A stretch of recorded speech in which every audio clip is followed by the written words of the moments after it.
രണ്ട് രാജാക്കന്മാർ 22-ാം അധ്യായം. ചോദ്യങ്ങളും ഉത്തരങ്ങളും. ഒന്നാമത്തെ ചോദ്യം. യോശിയാവ് വാഴ്ച തുടങ്ങിയപ്പോൾ അവന് എത്ര വയസ്സായിരുന്നു? ഉത്തരം 8. രണ്ടാമത്തെ ചോദ്യം. യോശിയാവ് എത്ര സംവത്സരം യെരുശലേമിൽ വാണു? ഉത്തരം 31. മൂന്നാമത്തെ ചോദ്യം. യോശിയാവിൻ്റെ അമ്മ? ഉത്തരം യദീദ. നാലാമത്തെ ചോദ്യം. അവൻ യഹോവയ്ക്ക് പ്രസാദമായുള്ളത് ചെയ്തു. തൻ്റെ പിതാവായ ദാവീദിൻ്റെ വഴിയിലൊക്കെയും വലത്തോട്ടും ഇടത്തോട്ടും മാറാതെ നടന്നു. ആര്? ഉത്തരം യോശിയാവ്. അഞ്ചാമത്തെ ചോദ്യം. യോശിയാവ് ആലയത്തിലേക്ക് പറഞ്ഞുവിട്ട തൻ്റെ രായസക്കാരനാര്? ഉത്തരം മെശുല്ലാമിൻ്റെ മകനായ അസല്യാവിൻ്റെ മകനായ ശാഫാൻ. ആറാമത്തെ ചോദ്യം.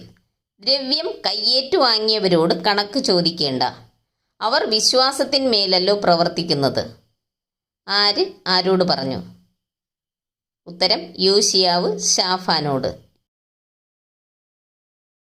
ഏഴാമത്തെ ചോദ്യം. ഞാൻ ന്യായപ്രമാണ പുസ്തകം യഹോവയുടെ ആലയത്തിൽ കണ്ടെത്തിയിരിക്കുന്നു. ആര് ആരോട് പറഞ്ഞു? ഉത്തരം മഹാപുരോഹിതനായ ഹിൽക്കിയാവ് രായസക്കാരനായ ശാഫാനോട്. എട്ടാമത്തെ ചോദ്യം. രാജസന്നിധിയിൽ ന്യായപ്രമാണ പുസ്തകം വായിച്ചു കേൾപ്പിച്ചതാര്? ഉത്തരം രായസക്കാരനായ ശാഫാൻ. ഒൻപതാമത്തെ ചോദ്യം. ന്യായപ്രമാണ പുസ്തകത്തിലെ വാക്യങ്ങളെ കേട്ടിട്ട് വസ്ത്രം കീറിയ രാജാവ്? ഉത്തരം യോശിയാവ്. പത്താമത്തെ ചോദ്യം.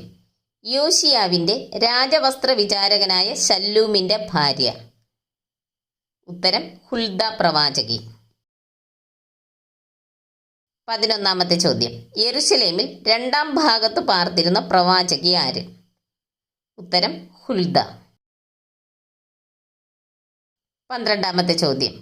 എന്ത് കേട്ടപ്പോഴാണ് യോശിയാവ് ഹൃദയമലിഞ്ഞ് യഹോവയുടെ മുൻപാകെ തന്നെ താഴ്ത്തി വസ്ത്രം കീറി കരഞ്ഞത്? ഉത്തരം സ്ഥലവും നിവാസികളും സ്തംഭനത്തിനും ശാപത്തിനും വിഷയമായി തീരുമെന്ന് കേട്ടപ്പോൾ.